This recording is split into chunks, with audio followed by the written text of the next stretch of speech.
خالص. اللي بيقولوا عليه بيقولوا عليه محمد سامي بيعمله. الامر كان شورى بيننا كلنا على فكره، يعني في حاجات كان محمد سامي يقعد يقول طب ايه رايكم يا جماعه نعمل كذا كذا، بلاش ده، بالرغم ان هو اللي كاتب. يقول لك طب ما بلاش ده، وايه رايكم لو عملنا كذا هيحقق لك نجاح، ايه رايك يا طارق يبقى حلو، ها يا ايمان هتعرفي تعملي.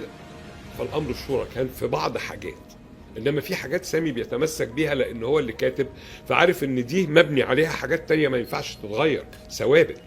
هم بيحبوا بعض قوي وصحاب قوي وفاهمين بعض قوي، كيمياء ما شاء الله تبارك الله، يعني كيمياء بينهم جميلة جدا.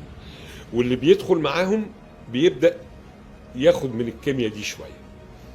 يعني انا عشان لسه اول عمل خدت حبة، انما لو عمل تاني هاخد حبتين وثلاثة. في حتة تفاهم وصلت بين محمد ومحمد رمضان بالعين. يعني انا لاحظتها في اللوكيشن وهم بيصوروا، فبيعمل حاجة مثلا محمد رمضان، فمحمد سامي يبص له يقول له خلاص فهمتك، وبيعمل اللي هو عايزه. فده ده نجاح، ده نجاح في حد ذاته. يعني ما افتكرش ان في مخرج وصل مع نجم من النجوم للمرحله دي. انت قلتها، محمد سامي بعبقريته ان هو مخرج عبقري بجد. اولا محمد سامي ميزته ان هو مش مخرج، هو مخرج ومؤلف ومصور، بيفهم في التصوير، بيفهم في المونتاج، بيفهم في الديكور، بيفهم في المزيكا. فالواحد لما يبقى ملم بالحاجات دي بيبقى فاهم تمثيل، مع ان هو ما بيعرفش يمثل. يعني تقول له خد اعمل الدور ده، باي باي، لكن يقول لك التقنيه بتاعه العمل كممثل. فهو حريف في دي، وهو حريف قوي كمخرج بجد، شاطر، بيعرف يخرج منك اللي هو عايزه، يخليك على طول في حيويه في الشخصيه.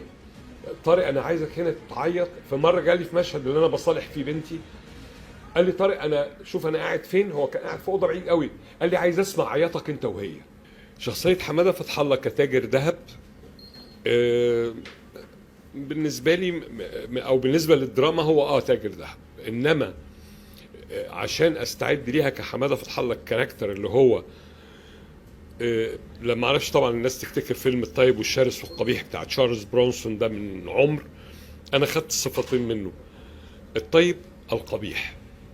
الطيب في شخصيته جوه الاب الطيب اللي بيخاف على اولاده، اللي خايف على الحياه، اللي عارف اللي هيجرى لهم.